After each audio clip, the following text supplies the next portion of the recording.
하나님 말씀 받겠습니다. 신약성경 고린도후서 5장 8절로 10절에 있는 말씀까지 함께 받도록 하겠습니다. 하나님의 말씀 신약성경 고린도후서 5장 8절로 10절 말씀 우리 한 목소리로 함께 받겠습니다. 우리가 담대하여 원하는 바는 차라리 몸을 떠나 주와 함께 있는 그것이라. 그런즉 우리는 몸으로 있든지 떠나든지 주를 기쁘시게 하는 자가 되기를 힘쓰노라. 이는 우리가 다 반드시 그리스도의 심판대 앞에 나타나게 되어 각각 선악간에 그 몸으로 행한 것을 따라 받으려 함이라. 아멘. 이 시간 호산나 찬양대가 하나님께 찬양 드리신 후에 담임 목사님 나오셔서 천국 상급 어떻게 주어질까요? 라는 제목으로 생명의 말씀 주시겠습니다.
할렐루야. 하나님 앞에 영광을 돌려드립니다.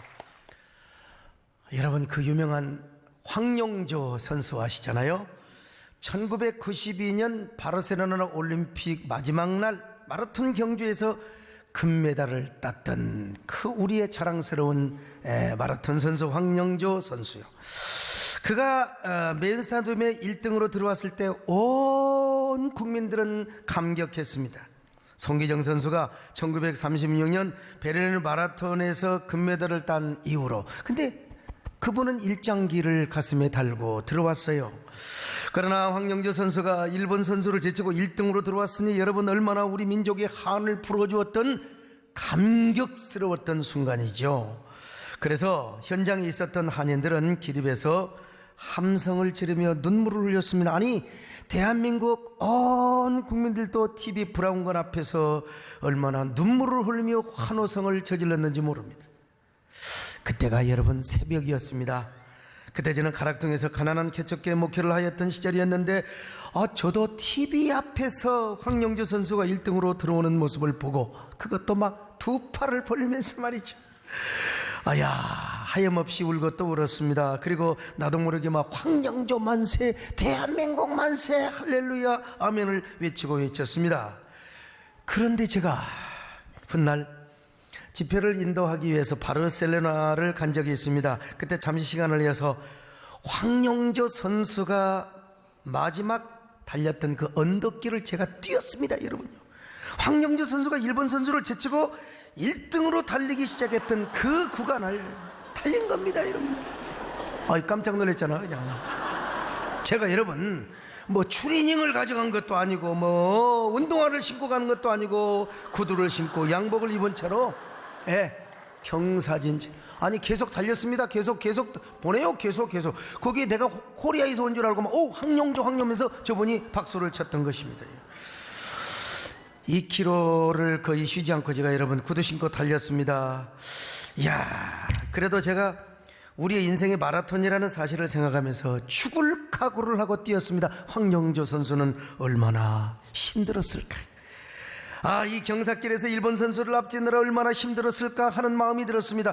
마라톤 선수가 공통적으로 느끼는 게 뭔 줄 아세요? 10km에서 15km 달리면서 그토록 자기가 마라톤 선수가 되었던 걸 후회한답니다. 수많은 운동 가운데 내가 골비였다고 마라톤 선수가 되었단 말인가? 아니 내가 100m, 200m 단거리 그냥 뛰어오면 될 것이지 무슨 42km를 달리는 마라톤을 내가 왜 뛰느냐 이 말이요. 그리고 35km 지점에서는 내가 이번만 뛰고 안 뛰어. 나 절대로 다시 뛰면 내가 성을 갈아버려. 황영조 선수도 예외가 아니었습니다. 특별히 그는 감독이 너무나 힘들게 훈련을 시키니까 막 두 가지 생각을 했다는 거요.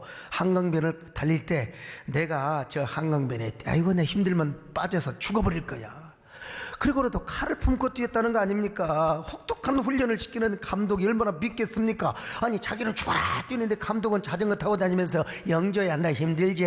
얼마나 힘들겠습니까? 그래서 감독도 찔러 죽이고 자기도 찔러 죽여버리겠다고 칼을 품고 뛰던 때도 있었답니다, 여러분. 근데 그렇게 포기하려고 막 지칠 때마다 여러분 감독이 훌륭해야 됩니다. 감독이 이 감독이 이런 말을 했다는 겁니다.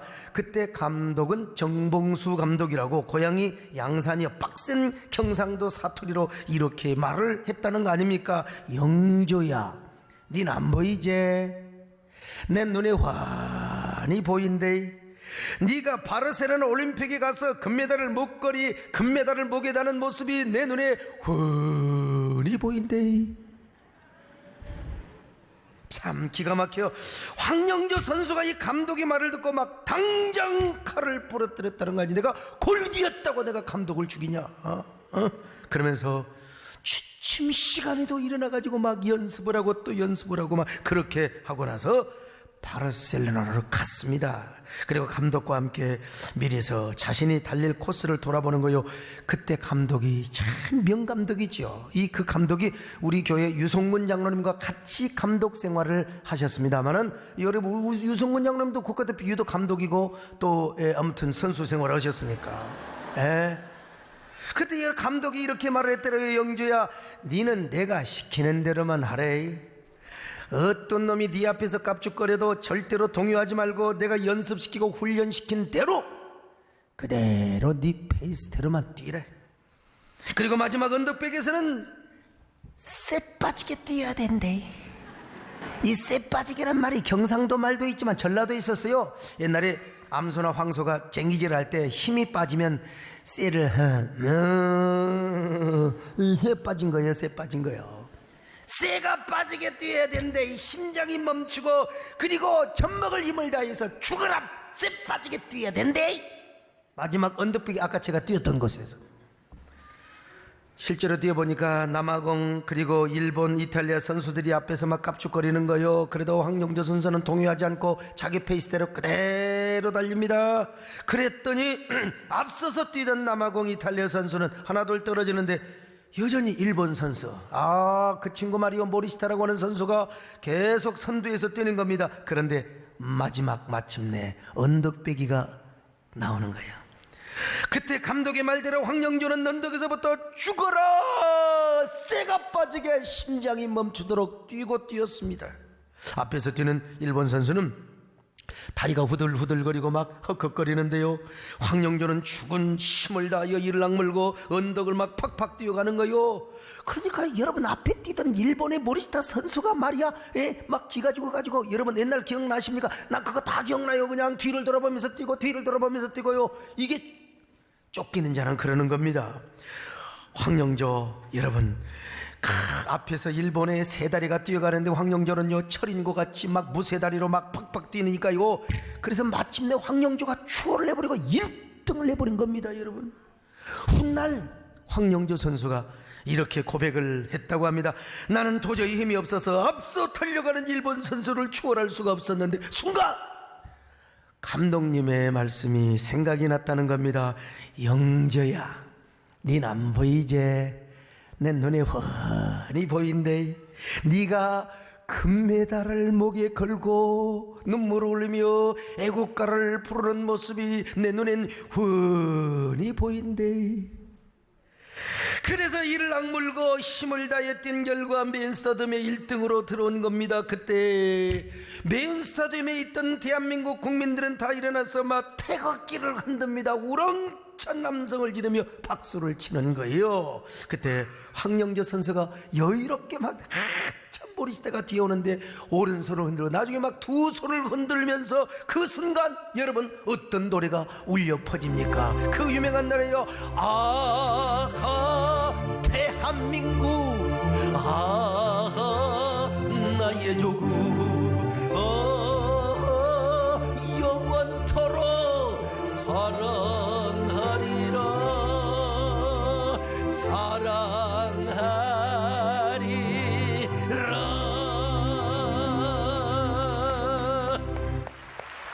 여러분들이 박수를 치시는데 사실은 그때 그 노래는 그 이후에 나온 노래입니다. 사실 그 이후에 나왔죠. 어쨌든 송기정 선수 이후에 한국 최초로 자랑스러운 올림픽 마라톤 금메달을 목에 걸고 우리 대한민국 국기가 착 개양이 되었을 때 온 국민들은 눈물을 지었습니다. 황영조 눈에도 여러분 촉촉한 눈시울이 쫙 켜졌어요. 그 힘들고 고달픈 순간이었지만 그때 작은 개척교 목사인 저도 TV 앞에서 하염없이 눈물이 나는 겁니다.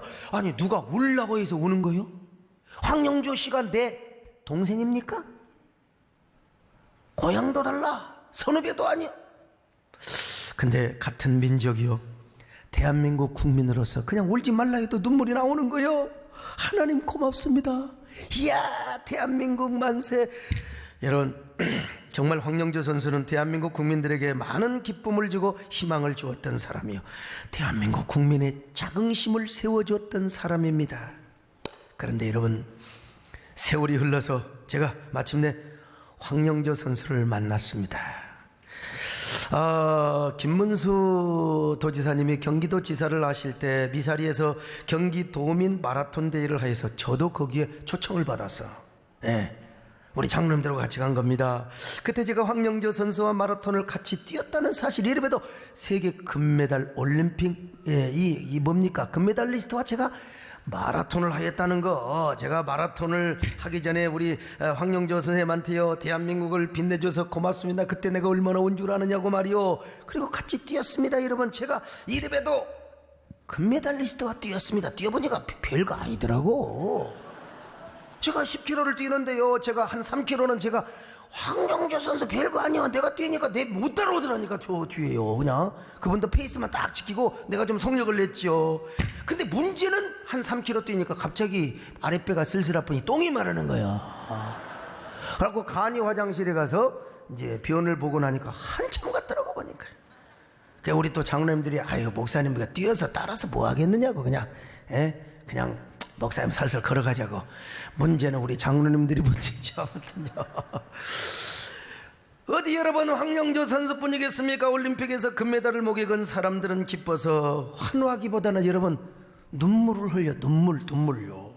금메달을 목에 걸게 된 그 기쁜 환희의 순간에 그들은 왜 눈물을 흘렸을까요? 기분 나빠서 흘렸을까요? 아쉬워서 그랬을까요? 내가 좀 뭐 더 잘했으면 신기록을 낼 텐데 그랬을까요? 절코 아닙니다. 여러분, 우리가 너무나 기쁘고 즐거운 순간 우리는 뭐합니까? 눈물을 흘리고 마는 겁니다. 우리 인간은요. 왜 그런 줄 아세요? 하나님께서 우리 인간으로 하여금 극도로 긍정적인 감정을 느끼거나 환희의 절정을 느끼게 될 때 도리어 반대되는 부정적 신체 반응이 나타나도록 하나님 우리 몸을 그렇게 만들어 놓으셨어요. 참으로 오묘한 하나님의 섭리가 아닐 수가 없지요. 너무 좋으면 눈물이 나오는 거예요. 너무 좋으면. 그래서 인간이란 자신이 원했던 것을 힘들게 각고의 노력으로 이뤄낸 순간 그 절정의 상태에서 나도 모르게 눈물이 나와. 우리 남진 장로님은 처음에 가수왕이 될 때 누구나 여러분 그러잖아요. 막 가수 가슴 아프게 하면서 눈물이 나오는 겁니다. 여러분.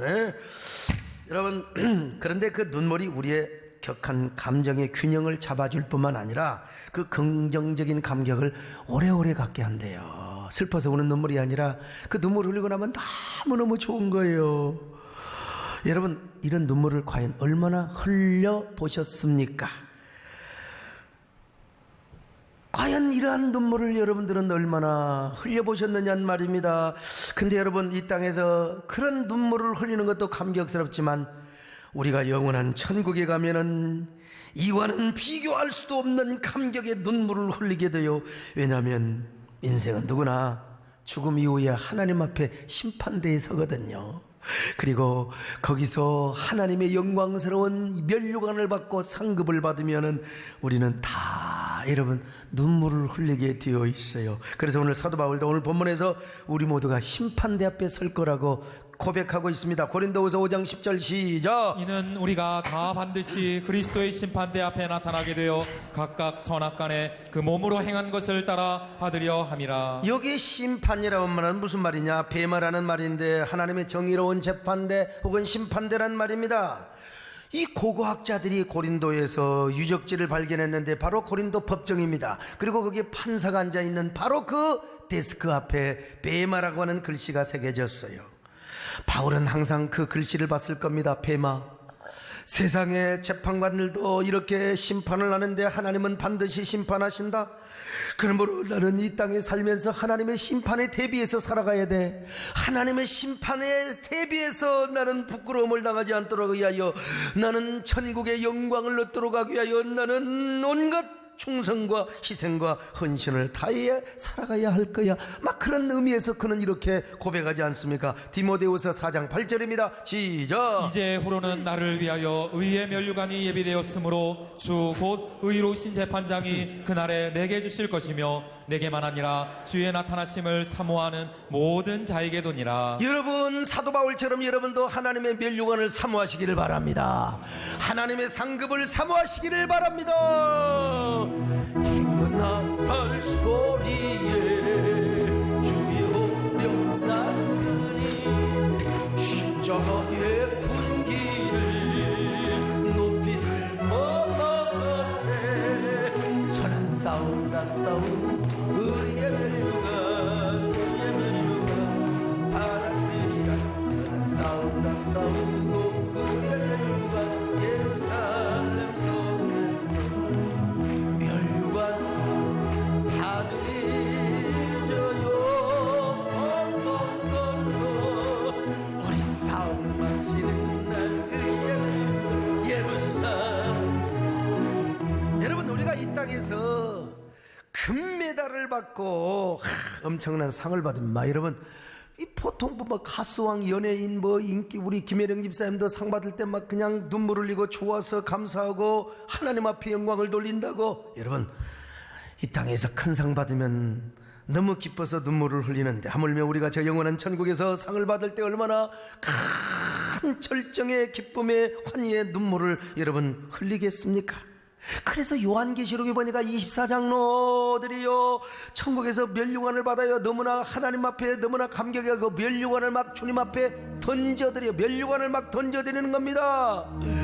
멸류관 가지고 주 앞에 드리세 조천서 기쁜 노래도 온 땅에 퍼지네 내 허락에 이어서 주 찬송하여 온 책상 죄를 속하신 만왕의 왕이. 그러자 주님께서 뭐라고 하십니까? 아니다, 너희들이 수고한 대로 상급을 받는 거야. 그러면서 멸류관을 씌워주시고 흰옷을 입혀주시고 그리고 참 뭡니까? 두루마기를 주며 세마포를 입혀주시는 것을 보여주고 있습니다. 자, 계시록 4장 10절입니다. 시작. 24장로들이 보좌에 앉으신 이 앞에 엎드려 세세토록 살아계시는 이에게 경배하고 자기의 관을 보좌 앞에 드리며 이르되 계시록 6장 11절입니다. 시작. 각각 그들에게 흰 두루마기를 주시며 이르시되 아직 잠시 동안 쉬되 그들의 동무종들과 형제들도 자기처럼 죽임을 당하여 그 수가 차기까지 하라 하시더라. 여러분 그렇습니다. 천국에는 상급이 있습니다. 이 땅에서 얼마나 노력하고 충성하고 희생하고 헌신하느냐에 따라서 상급의 등급이 있어요. 그래서 주님은 내가 상을 준다. 그러므로 상 받는 신앙을 가지라고 말씀하고 있어요. 자, 계시록 22장 12절입니다. 시작. 보라, 내가 속히 오리니 내가 줄 상이 내게 있어 각 사람에게 그가 행한 대로 갚아주리라. 할렐루야. 그런데 여러분 이런 얘기를 하면 또 어떤 사람이 이렇게 질문을 합니다. 목사님, 이 땅에서도 등급이 있고 차등이 있는데 그래서 속상한데 누구는 몇 평 아파트에 살고 누구는 뭐 어떻게 성공하고 이 차등이 없는 세상, 오죽하면 공산주의 사회주의가 나왔겠어요. 근데 천국에 가서도 영화의 등급이 있고 상급의 차등이 있다면 그건 천국이 불공평한 거 아닙니까? 하나님 불공평한 거 아닙니까? 정말 하나님 나라가 정의의 나라요 모든 사람이 균등하고 공평해야 되지 않겠습니까? 하나님의 나라가 정의의 나라라면 여러분 얼마나 멋있는 질문입니까? 그럴듯하잖아요? 그렇습니다. 정말 하나님의 나라는 정의가 실현되고 온전한 공평이 이루어지는 나라입니다. 왜? 우리 하나님은 공의의 하나님이기 때문이죠.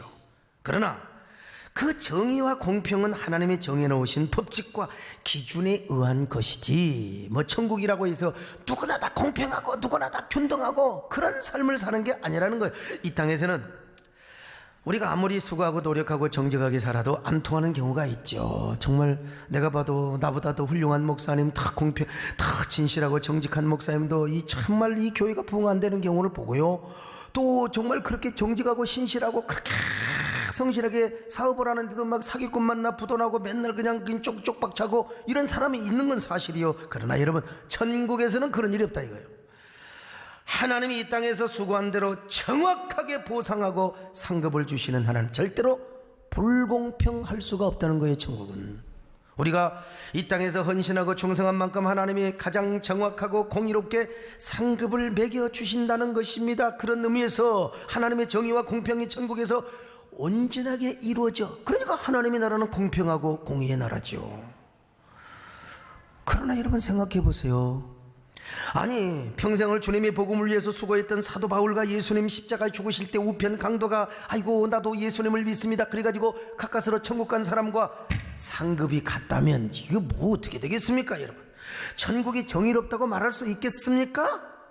사도 바울이 이 땅에서 주님의 복음을 전하다가 얼마나 매맞고 굶주리고 헐벗으며 고난을 당하였는데요. 그런데 우편 강도와 똑같이 천국에서 상급과 영화가 같다면 이거는 공평한 나라가 아니죠. 주님을 위해서 평생 복음을 전하면서 온갖 핍박을 다 받고 거꾸로 십자가에 죽었던 베드로와 우편 강도가 천국에서 상급과 영화가 똑같다면 이건 공평한 게 아니잖아요. 여러분 저를 보세요. 여기 소목사도 제가 부족하지만 제가 욕먹었고 제가 뭐 아무튼 그 많은 오해받으면서 내가 한국교회 생태계를 일하고 정말 여러분 아시잖아요. 내가 왜 해요? 근데 뭐 그냥 적당하게 하는 사람하고 나오고 천국 가서 똑같다면 제가 지금 이거는 완전히 미친 거죠. 완전히 제가 쪽박 차는 거죠.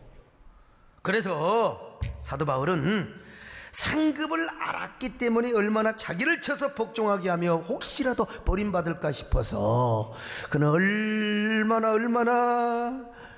자기를 쳐서 복종시켰는지 몰라요. 자기도 인간인데 안주하고 싶지 않겠습니까, 여러분?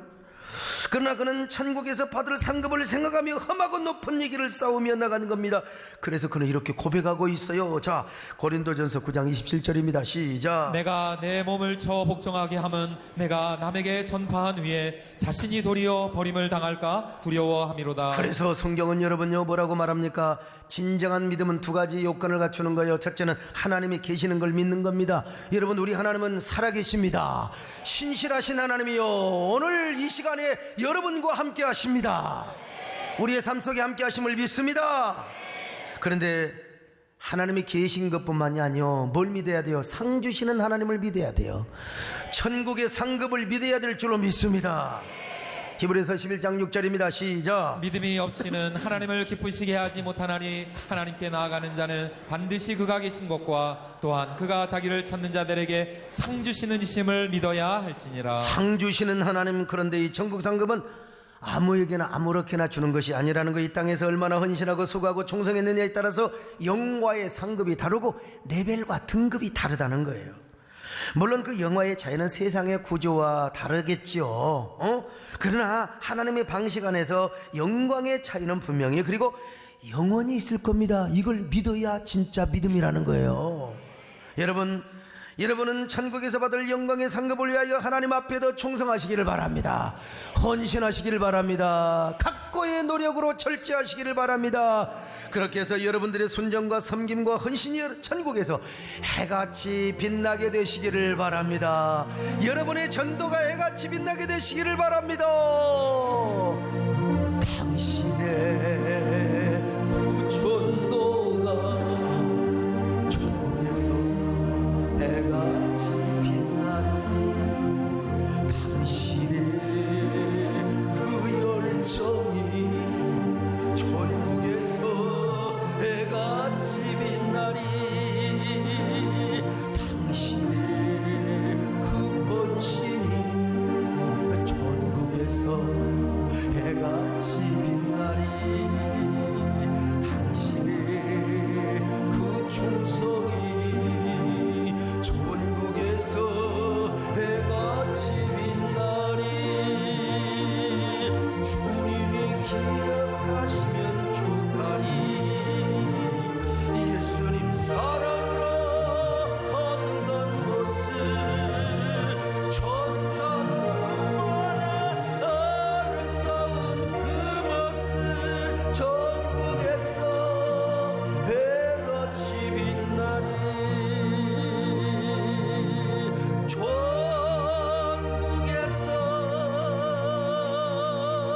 해같이 빛나리. 옆 사람 보고 인사 좀 하십시다. 어쩌면 그렇게 집사님은 해같이 빛나게 생기셨습니까? 여러분은 혹시 신성종 목사님을 아시는지 모르겠어요. 이분은 한동안 한국교회를 대표하는 분이셨습니다. 김영삼 대통령께서 출석하던 충영교회 담임 목사님이셨고요. 강남에. 당신은 충영교회 하면은 얼마나 큰 교회인지 몰라요. 그리고 김영삼 대통령이 청와대에 계실 때 관저에 들어가서 대통령에게 거의 매주 예배를 인도할 정도로 청와대를 그냥 문턱 들라듯이 그냥 들나셨던 분, 막강한 영향력을 가지고 있던 분이죠.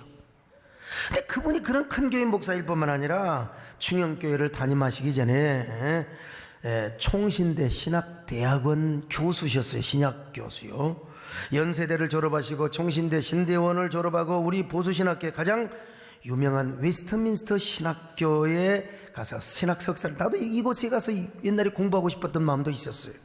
그리고 명문 템플대에서 박사학위를 받으신 분이셨어요. 나중에 신학대학원 원장까지 하셨어요. 신대원 원장이요. 그리고 자신의 신약 총론을 비롯해서 수많은 책을 집필했는데 수필집까지 한 70여억 원의 저서를 남겼어요. 내가 아주 대단하신 분이죠.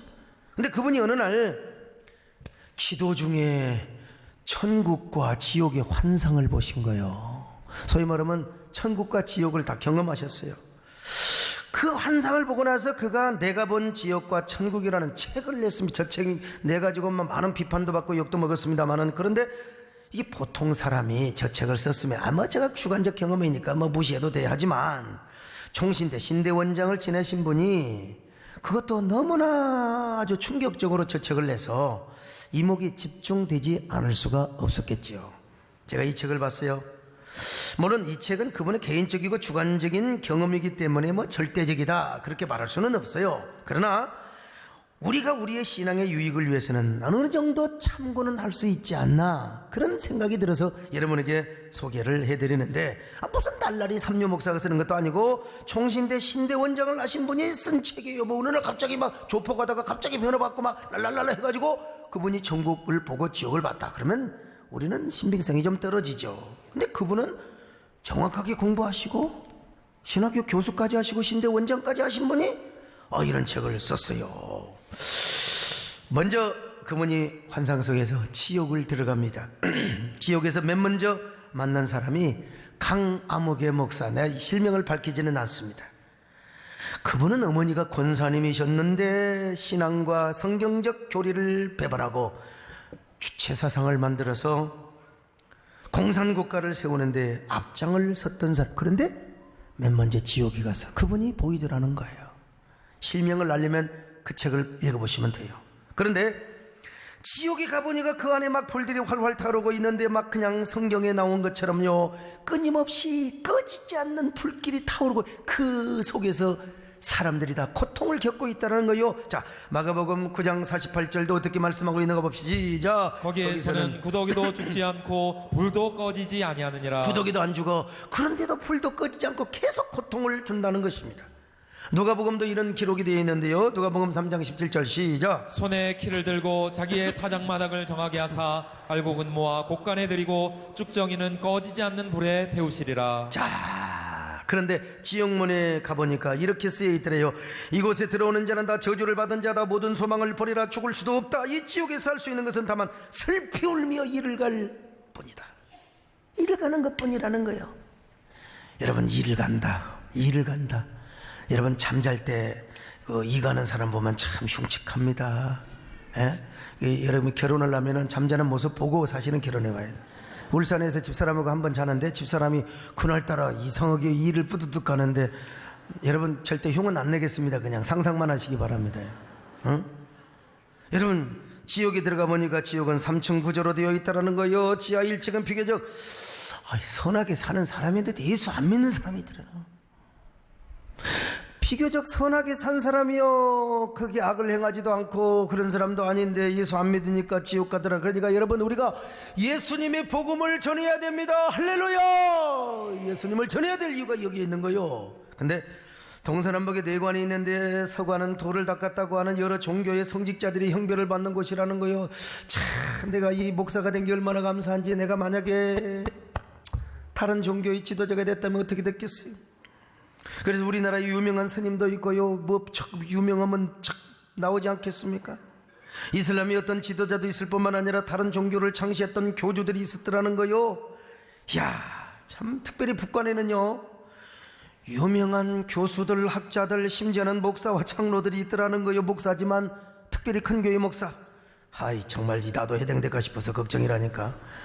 하나님께 영광 돌리지 않고 모든 하나님의 영광을 자기 것으로 도둑질하는 목사들이 있더라는 거요. 거기는 또 장로도 있더래요.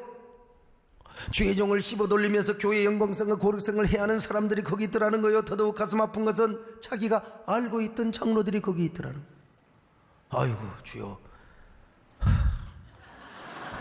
내가 고개가 이쪽으로 안 돌아갈 수가 없어요. 아무튼간에 지하 2층을 가보니까 그것도 동서남북이 있는데, 동간에는 거짓말하고 사기꾼은 한 사람들, 그리고 서관은 음주와 마약을 즐기는 사람들, 남관은 가족들을 내버리고 말이요, 본부인을 버리고 자기 맘대로 가서 말이요, 그냥 가족을 내팽개버리고 자기 혼자 쾌락을 누리고 살아가는 사람들. 지하 3층은 가장 고통이 심한 곳인데, 거기는 여러분 자기 정권을 위하여 수많은 사람의 정권, 혁명이라는 이름으로 수많은 사람을 죽였던 이 독재자들이 거기 있더라는 거예요. 우리나라도 딱 떠오르잖아요. 유기범과 살인자들, 심지어는 자살한 사람들, 동관에는 유괴범들과 서관에는 살인자들, 자살자들, 남관에는 이 종교를 위해서 착취한 사이비 교주 뭐 있잖아요. 사이비 교주 이런 사람들이 있더라는 거예요. 근데 중요한 거는 태행교회 몇몇 목사들이 있는데 이거 말하기도 부끄러워요. 자기 배만 채우고 호의호식을 다하고 갖은 명예와 권력을 다 누린 목사들이 지옥에 떨어졌더래. 저는 이 대목을 읽고 가슴이 뜨끔뜨끔했습니다. 나도 옛날에 고생 많이 하고 정말 무릎으로 살았는데 요즘은 성도들에게 사랑받고 존경받고 대접받고 그러니 가슴이 뜨끔뜨끔 할 때가 있어요. 그래서 요즘 얼마나 더 겸손하게 살고 기도하며 살려고 하는지 모릅니다. 게다가 내가 사서 고생을 하잖아요. 사서 욕먹고 남이 하려고 하지 않는 한국교회 생태계 보호를 위해서, 한국교회의 영광성과 거룩성 회복을 위해서 내가 미움받을 용기를 가지고 여러분 제가 스스로 헌신을 하고 충성한다 이거예요. 그런데 이제 중요한 건 그분이 천국을 간 겁니다. 천국을 보니까 성이 황금으로 되어 있는데 문은 12 진주문이 되어 있다는 거예요. 천국에는 층수가 없고 태양이 없어 예수님 자신이 태양이더라는 거예요. 예수님 자신이 빛이더라는 거예요. 그리고 강가에는 향기나는 과일이 있더라는 것입니다. 이것은 바로 요한계시록에 나오는 말씀과 거의 흡사를 하지요. 근데 중요한 것은 그분이 경험한 천국, 그분이 본 천국은 천국이 12종류의 등급으로 나뉘어져 있더라는 것입니다. 맨 위에는 누가 있느냐? 순교자들. 목배임을 받아서 순교했던 저 주기철 손양원 목사님, 베드로와 사도 바울과 같은 그런 분들이 바로 1등급 위에 앉아 있더라는 것입니다. 그 다음 반열은 뭐냐? 순교를 하지 않아도 가장 전도를 많이 한 사람, 복음을 많이 전한 사람. 3반열은 고난을 당하면서도 끝까지 변절하지 않는 성도. 여러분, 어떤 어려움이 오더라도 변절하지 마시기를 바랍니다. 배신하지 마시기를 바랍니다. 이런 식으로 이제 4, 5반열 가다가 6반열에 있던 사람이 누구냐? 주일학교 교사, 성가대원들. 성가대원들은 앉아서 6반열 따놨어요. 6반열 앉아서 6반열 따놨어요. 이런 식으로 내려가다가 이제 11반열은 평생 믿기는 믿었지만 주님을 위해 아무 한 일도 없고 그냥 주일날 교회 와서 졸다가 가고 지금도 11반열 지금 한두 명 있는 것 같아요. 졸다가 가고. 그리고 12반열은 뭐냐? 우편 강도와 같은 사람이에요. 우편 강도. 이제 막 죽기 전에 이제 세례받고 예수 믿는 사람. 그도 가는 것이라도 턱걸이라도 가는 게 얼마나 감사해요. 여러분 착각하지 마세요. 이건 제 얘기가 아닙니다. 제가 신성종 목사님의 체험을 소개하고 있는데 이건 주관적인 경험이기 때문에 믿어도 좋고 안 믿어도 좋아요. 개인의 주관적 경험을 일반화시키거나 객관화시켜서는 안 되기 때문이죠. 사실 저도 안 믿고 싶을 때가 있습니다. 어떻게 큰 교회 목사들이 다 지옥 간다고 하면 그게 좀 기분 나쁘죠. 뭐 다는 아니지만 아니 겨우 또 턱걸이 자기도 보니까 6단계래. 자기도 6단계. 그 목사님이 원래는 저 밑에였는데 자기가 욕먹고 선교지 가서 전도하고 해가지고 6단계까지 올라갔다고 제가 봤어요. 그 다음에 이제 뭐 어떻게 봤는지는 모르겠지만요. 그러나 여러분 조금 언짢고 기분 나쁘더라도 나는 나 자신을 위하여 신앙의 경종으로 삼습니다. 이게 성경은 아니지만 내 자신의 신앙의 유익을 위해서 내가 참고를 뭐 아무거나 하는 게 아니라 그건 그래도 신학 박사란 말이죠. 그러므로 여러분 절대로 신앙생활하면서 저에게 영광 돌리면 안 됩니다. 모든 영광 하나님 앞에만 돌려야 될 줄로 믿습니다. 저는 인간의 냄새나는 종이고 죄성이 사라지지 않는 어디까지나 인간에 불과해요. 여러분이 제 설교를 통해서 동기부여를 받고 은혜를 받더라 하더라도 모든 영광은 하나님 앞에 돌리시기를 바랍니다. 제가 여러분을 위해서 기도하고 여러분의 병이 낫고 문제가 해결된다 하더라도 하나님께 감사하고 하나님께 영광을 돌리시기를 바랍니다. 그렇다고 또 저를 또 우습게 보면 안 되죠.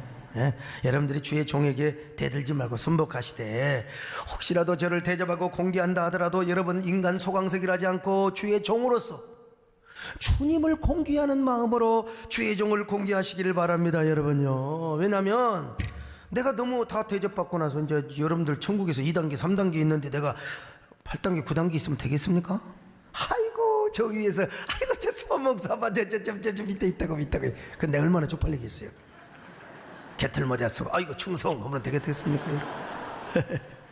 장로님들 우리 정말 정신 차려야 됩니다. 우리 중직자들이요. 사실 저도 광주 금남로에서 순교를 했으면 1단계지 뭐 보나마나 1단계죠. 그러나 여러분 그래도 우리가 참 피할 구멍이 있어요. 위로받을 대목이 하나 있는데 꼭 목배임을 받는다고 순교자냐? 그건 아니에요. 살아서 순교할 수도 있습니다. 오장육부가 다 뒤집혀지고 온갖 혈기방장 혈기를 다 내고 싶은데도 그것을 참고 믿음으로 아멘과 순종으로 생명나무를 붙잡을 때 이것도 산순교인 줄로 믿습니다. 육체의 정욕이 말이요 육체의 혈기가 발동을 하는데도 불구하고 영을 따라서 살아요. 성령을 따라 살아요. 하고 싶은 말도 내가 안 해요. 내가 쓰고 싶은 거 내가 먹고 싶은 거 절제하고 주님 앞에 드려요. 성령을 따라서 영을 따라서 살아. 여러분 이것도 산순교인 줄로 믿습니다. 산순교요. 근데 자 어떻든 산순교는 주님이 아시는 거지 객관적으로 우리는 목배임을 당하여 순교지 내가 어쩌다고 해서 산순교는 이제 주님이 계산할 것이고 객관적으로 두 번째 등급이 뭐냐? 여러분 영혼을 구원하는 사람이래요. 신성종 목사님의 경험에 의하면 그러니까 여러분 여러분 이게 이단적인 얘기가 아니잖아요. 영혼을 구원한 사람이 자기가 볼 때는 천국에서 그렇게 하나님이 영광을 받게 하시고 또 상급을 주시더라. 여러분 얼마나 좋습니까? 영혼을 구원하고 전도하는 사람은 순교한 사람 다음으로 상급이 높다. 자, 얼마나 좋습니까? 그러니까 우리가 전도를 해야죠. 할렐루야. 목배임 받아 죽으려면 죽고 근데 우리가 예수 믿는다고 누가 지금 목배임 받아 죽이는 데가 어디가 있습니까? 우리가 어쩔 수 없이 산순교와 더불어서 이제 전도를 열심히 하면 여러분 1등급은 2등급 1등급은 따놓은 당상입니다. 그러니까 여러분 열심히 전도합시다. 할렐루야. 성경에서 뭐라고 말합니까? 자, 다니엘서 12장 3절을 보실까요? 시작. 많은 사람을 옳은 대로 돌아오게 한 자는 별과 같이 영원토록 빛나리라. 별과 같이 빛난다. 해같이 빛난다. 여러분 천국 가서 우리가 별같이 빛나는 삶을 산다면 얼마나 그 면류관을 쓴다면 얼마나 눈물이 나죠. 눈물이 나죠. 여러분 천국의 기쁨 감격을 생각해 보세요. 제 방에 가면 많은 상패가 있어요. 국민훈장, 대통령 표창장, 자랑스러운 한국인상, 마틴 루터킹 퍼레이드에서 준 국제평화상, 대한민국 보훈문화상, 그리고 천상병문왕대상, 아무튼 골고루 쪽쪽 많이 받았는데요. 저는 그런 상을 볼 때마다 나 인생 그렇게 적당히 살아오진 않았구나, 열심히 살아왔구나, 그런 생각을 하고 제가 감사를 하곤 합니다. 상을 많이 받다 보니까 아무 데서나 준다고 받지 않습니다. 격이 있어야 됩니다. 지난번까지 받은 상이 격이 있어야 되잖아요. 그래서 골라봤습니다. 그걸 보고 간 어떤 사람이 돌아가서 내가 간접적으로 들었어요. 내 방에 소강성 목사님만 지방에다가 전부 다 상패를 다 그것도 전시해 놨더라고. 여러분 내가 그걸 어디다 전시합니까? 본당에다 전시할까요? 본당에다가요? 아니면 저기 죽전 대거리 사거리다가 할까요? 내 방이니까 하죠. 내 방. 우리 마누라 방도 내 방이니까 내 방. 나 별 사람 다 있다 이런 생각도 해봤는데 근데 제가 그걸 볼 때마다 천국에서 상을 받으면 정말 이것과는 좋게 비교조차도 할 수 없는 천국의 상급을 생각할 때마다 가슴이 울먹거릴 때가 있다 이거예요. 응? 우리가 천국에 가면은 우리의 상급이 해같이 빛난다고 하지 않습니까? 특별히 전도하는 자에게 해같이 빛나는 상급이요. 여러분 상상해 보세요. 그날이 기대되지 않습니까? 그 순간이 기대되지 않습니까? 그날 그 순간이 기대되신다면 우리가 영혼을 구원해야죠. 전도해야죠. 우리 모두 전도합시다. 그런 저와 여러분 되시기를 바랍니다. 할렐루야. 당신의 그 전도가 천국에서 해같이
오늘 말씀에 도전이 되셨으면 아멘합니다. 전도하기 원하시면 아멘합니다. 영혼을 구원하기를 원하시면 아멘합니다. 우리가 직접 나가지 못해도 우리 이웃에 전도할 사람 많아요. 그리고 전도와 관계되는 티슈에서부터 모든 후원들이 다 천국에서 2등급, 1등급으로 올라가는 상급으로 귀결될 것입니다. 나는 그렇게 믿습니다. 여러분, 우리 모두 그런 도전을 받고 함께 영혼 구원하며 이 땅의 기독교 역사에 무슨 언제 생태계가 제대로 된 적이 얼마나 별로 없어. 다 핍박받고 다 어려웠어. 이럴 때 열심히 영혼을 구원하여 천국에서 해같이 빛나는 그런 주인공이 되시기를 주의 이름으로 축원합니다. 하나님 아버지 고맙습니다. 우리 모두 우리 전도를 통하여 천국의 상급의 주인공이 되게 하여 주옵소서. 산순교와 전도의 주인공이 되게 하여 주시옵소서. 예수님의 이름으로 기도드렸나이다. 아멘.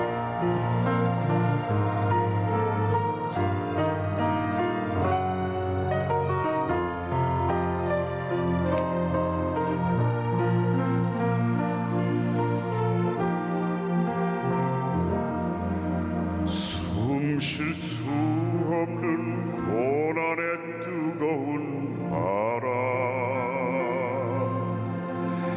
내 영혼을 찢으며 불어올 때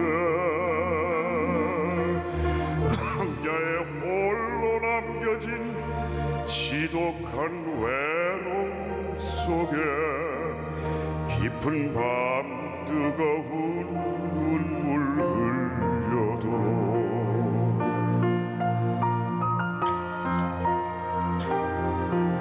주님이 주신 사명이라면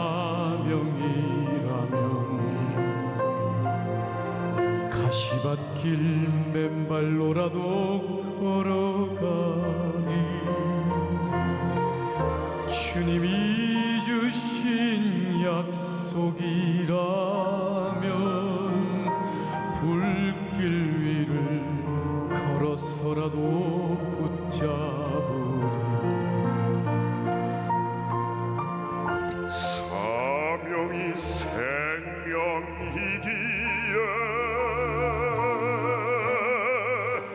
사명이 눈물이기에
부르리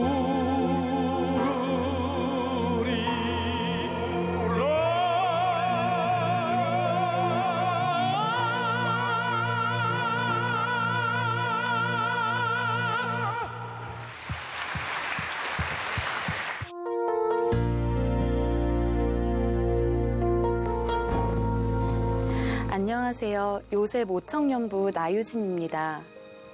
고등부 때 교회를 떠나 예배의 자리를 저버렸던 제가 도전하는 모든 일들은 전부 실패로 돌아왔습니다.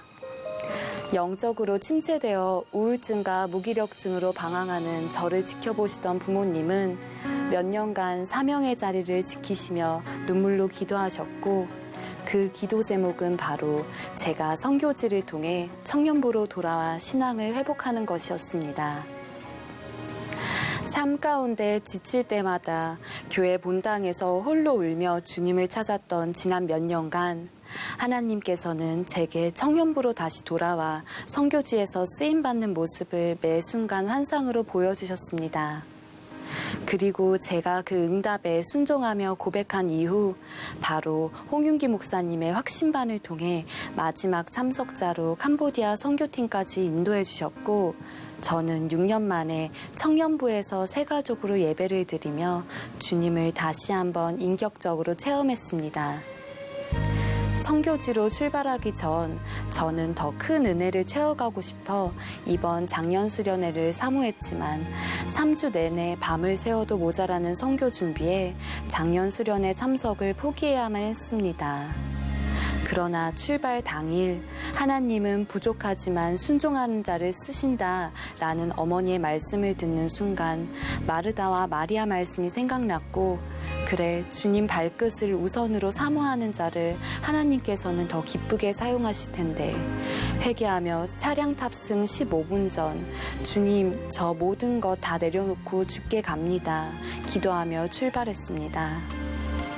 하나님께서는 사람을 통해 역사하시어 마치 예비하신 듯이 수련의 가장 첫 번째 자리로 저를 인도하셨고, 제 눈물의 기도를 아낌없이 드리게 하셨습니다. 이후 모든 예배를 집회장에서 쪽잠을 자며 오로지 앞자리를 사모하기 위해 밤을 새웠고, 주님은 지친 몸과 마음을 예배를 통해 은혜로 끊임없이 회복시켜 주셨습니다.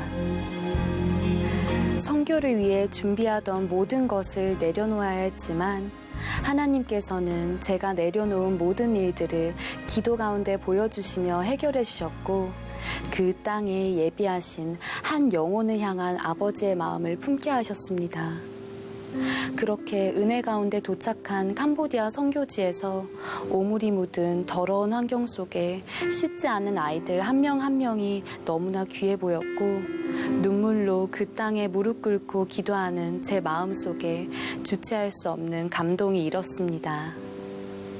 예수님이 이 땅에 오셨을 때 죄인된 우리의 모습이 이것과 비할 수 있을까 눈물 흘리던 그때, 주님의 놀라운 이끄심의 순간들이 기도 가운데 환상으로 파노라마처럼 맞춰졌습니다. 제 모든 방황의 시작부터 부모님의 기도와 회복의 순간들, 은혜의 자리에서 주셨던 모든 감동의 시간들이 바로 예수님의 사랑을 전하는 이때를 위함임을 알게 하셨습니다. 제가 이번 선교를 통해 알게 된 가장 귀한 것은 예수님께서 이 땅에 오신 이유와 우리를 세우신 거룩한 목적이 영원 구원에 있음을 다시 한번 알게 된 것입니다.